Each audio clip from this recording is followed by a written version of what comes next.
अस्सलामुअलैकुम students, welcome to the bio Basri. आज का जो हमारा टॉपिक है वो है गैसियस एक्सचेंज इन ह्यूमन, कि ह्यूमन की बॉडी के अंदर गैसियस एक्सचेंज का प्रोसेस किस तरह से होता है। अगर हम देखें तो यहाँ पर humans have well developed and efficient respiratory system for terrestrial mode of life, कि ह्यूमन के पास एक वेल डेवलप्ड और एफिशिएंट रेस्पिरेटरी सिस्टम जो है वो मौजूद है। यहाँ पर टेरेस्ट्रियल मोड ऑफ लाइफ का मतलब क्या है कि ये ह्यूमन के पास जो रेस्पिरेटरी सिस्टम है ये एक वेल डेवलप भी है और एफिशिएंट भी है for terrestrial mode of life. Terrestrial mode of life का मतलब ये है कि वो जानदार जो खुश्की के ऊपर अपनी जिंदगी गुजारते हैं उनके लिए ये वाला सिस्टम जो है ये क्या एक बेहतरीन किस्म का सिस्टम है, जिससे बेस्ट फॉर गैसियस एक्सचेंज एक बेहतरीन तरीके से जो है यहाँ पर गैसियस एक्सचेंज का प्रोसेस जो है वो हो सकता है। अगर हम ह्यूमन रेस्पिरेटरी सिस्टम को देखें तो ह्यूमन रेस्पिरेटरी सिस्टम को हम टू कंपोनेंट्स के अंदर डिवाइड करते हैं।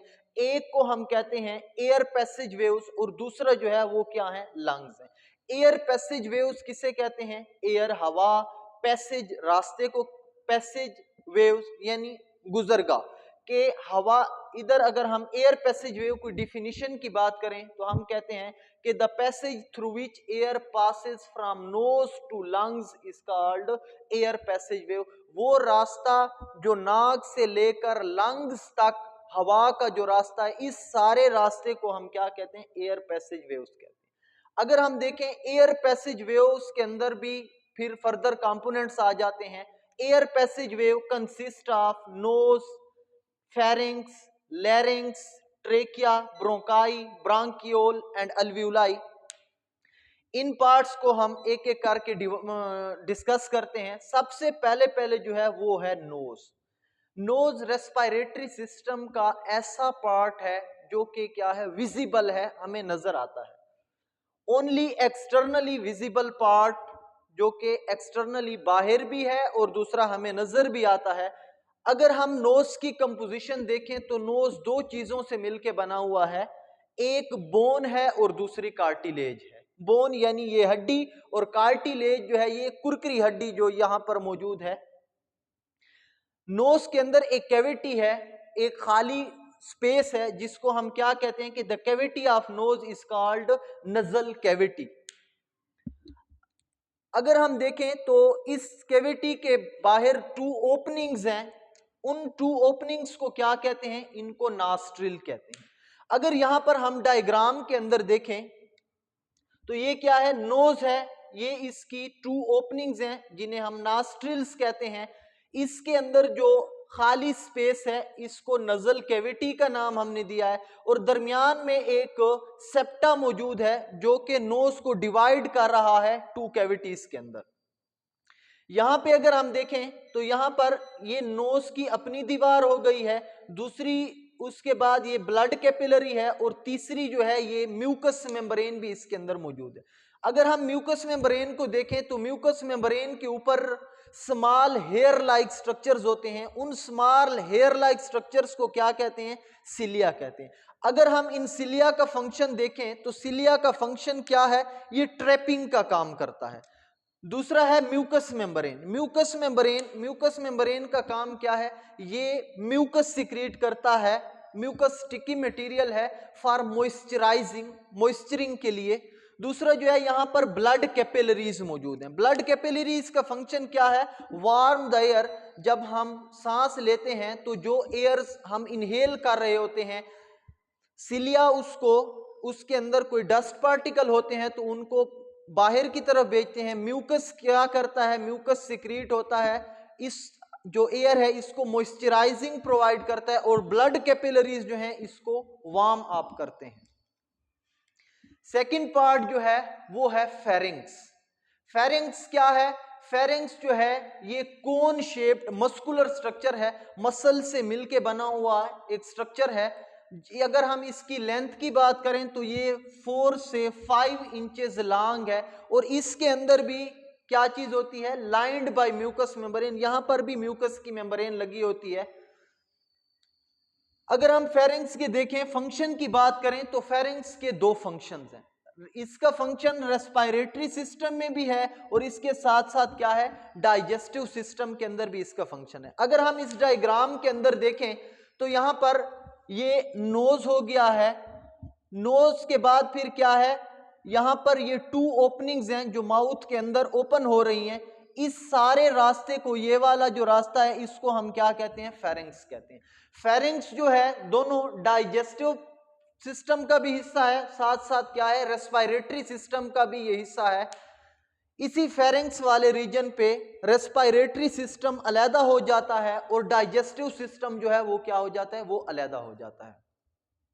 फेरिंक्स के बाद नेक्स्ट जो पार्ट है वो है लैरिंक्स। लैरिंक्स या इसको दूसरा नाम इसका है वॉइस बॉक्स भी इसको कहते हैं। ये कहां पर मौजूद है, larynx is present at the upper side of trachea. अगर हम इस डायग्राम के अंदर देखें तो ये 2 पाइप्स हैं, ये इसोफेगस खुराक की नाली है और उसके बाद ये जो है ये सांस की नाली है जिसको हम ट्रेकिया का नाम देते हैं। अब देखिए ट्रेकिया के ऊपर एक गोल नुमा स्ट्रक्चर मौजूद है जिसको हम क्या कहते हैं, लैरिंक्स या वॉइस बॉक्स कहते हैं। ये ट्रेकिया के ऊपर मौजूद है। लैरिंक्स की जो कैविटी है उस कैविटी को ग्लाटिस कहते हैं और ये ग्लाटिस जो है ये भी क्या है, इसके अंदर भी म्यूकस की मेम्ब्रेन मौजूद होती है। इस कैविटी के ऊपर एक लीड लाइक स्ट्रक्चर, एक स्मॉल स्ट्रक्चर मौजूद होता है जिसको हम एपिग्लाटिस का नाम देते हैं। अगर हम इस स्ट्रक्चर में देखें तो यहां पर ये लैरिंक्स है और लैरिंक्स के ऊपर ये लीड लाइक स्ट्रक्चर जो है इसको क्या कहते हैं, एपिग्लाटिस। एपिग्लाटिस का फंक्शन क्या है कि जिस वक्त अगर हम खुराक खाते हैं तो ये फिर सांस की नाली के ऊपर आ जाता है और उसको क्लोज कर देता है और खुराक यहां पर स्लाइड होके सीधी खुराक की नाली के अंदर आ जाती है। और अगर जिस वक्त हम सांस ले रहे होते हैं तो ये एपिग्लाटिस जो है ये खुराक की नाली के ऊपर आ जाता है और सांस की नाली जो है वो ओपन हो जाती है और एयर जो है वो ट्रेकिया के अंदर आकर लंग्स की तरफ चली जाती है। इसके अंदर वोकल कार्ड्स प्रेजेंट होते हैं। इन वोकल कार्ड्स की वजह से पेयर की फॉर्म में होते हैं, इनकी वजह से वॉइस प्रोड्यूस होती है। फोर्थ इसका पार्ट जो है वो है trachea. Trachea is also known as wind pipe. इस ट्रेकिया को दूसरा नाम हम विंड पाइप भी कह सकते हैं। अगर हम इसकी लोकेशन देखें तो trachea is present at the ventral side of oesophagus. अगर हम इस डायग्राम के अंदर देखें तो ये इसोफेगस है और ये क्या है, ट्रेकिया है। तो इसोफेगस के ये वेंट्रल साइड के ऊपर जो है ट्रेकिया मौजूद होती है। अगर हम इसकी कंपोजिशन देखें तो ट्रेकिया के अंदर trachea made up of 16 to 20 C shaped cartilaginous ring. Trachea अगर हम देखें तो इसके अंदर क्या है, 16 से 20 सी शेप्ड कार्टिलेजिनस रिंग होते हैं जो इसके अंदर मौजूद होते हैं। इनका फंक्शन क्या है, प्रिवेंट फ्रॉम कोलैप्सिंग, कि अगर कोई एक्सीडेंट वगैरह हो या कोई हमें कोई चोट वगैरह लगे, अगर ये बोन से मिलके बनी हुई होती तो ये टूट जाती, अगर मसल से मिलके बनी हुई होती तो ये क्लोज हो जाती, लेकिन ये इनकम्प्लीट जो है वो कार्टिलेजिनस सी शेप्ड रिंग से मिलके बनी हुई है जो कि इसको ओपन रखती है और टूटने भी नहीं देती इसको। 5th नंबर पर जो है वो है ब्रोंकाई। अब देखें ट्रेकिया जो है आगे आके ट्रेकिया डिवाइड हो जाती है किस चीज के अंदर, ब्रोंकाई के अंदर। Trachea divide into bronchi. It is made up of cartilaginous ring but these are smaller. Bronchi भी कार्टिलेजिनस रिंग से मिलके बनी हुई है लेकिन ये रिंग्स जो हैं ये स्मॉल होते हैं साइज में।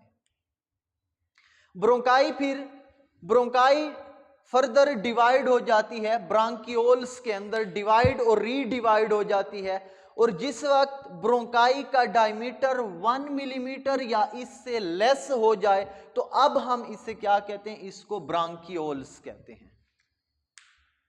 अब ब्रांकियोल्स के बाद नेक्स्ट जो पार्ट है वो है अल्वियोलाई। अल्वियोलाई किसे कहते हैं कि small tiny balloon like structures on which bronchioles are opened called alveoli.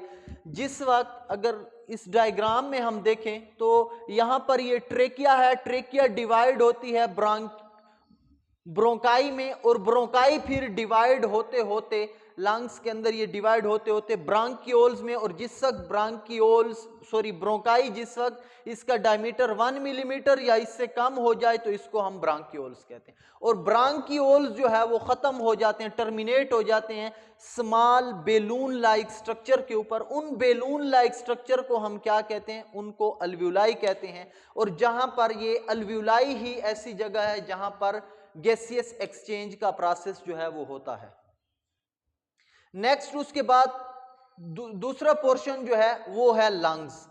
अगर हम ह्यूमन के अंदर देखें तो ह्यूमन की बॉडी में पेयर ऑफ लंग्स, 2 लंग्स मौजूद हैं जो कि चेस्ट कैविटी या थोरेसिक कैविटी के अंदर मौजूद हैं।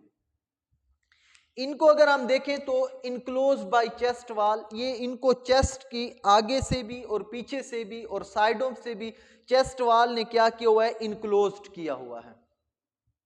और नीचे अगर हम लंग्स के नीचे देखें तो इनके नीचे रिब्स, इनके नीचे एक मस्कुलर स्ट्रक्चर मौजूद है। उस मसल को हम क्या कहते हैं, उसको डायाफ्राम कहते हैं, जो कि लंग्स के बिल्कुल नीचे मौजूद है और इसको सपोर्ट प्रोवाइड कर रहा है।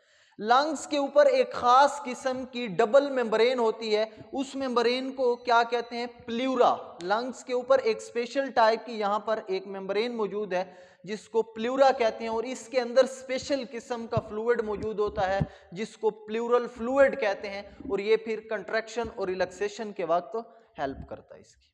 तो अच्छा स्टूडेंट्स, उम्मीद है आपको लेक्चर की समझ आई होगी। अगर आप हमारे चैनल से कोई चीज़ सीख रहे हैं तो आप हमारी वीडियो को लाइक करें और हमारे चैनल को सब्सक्राइब करें।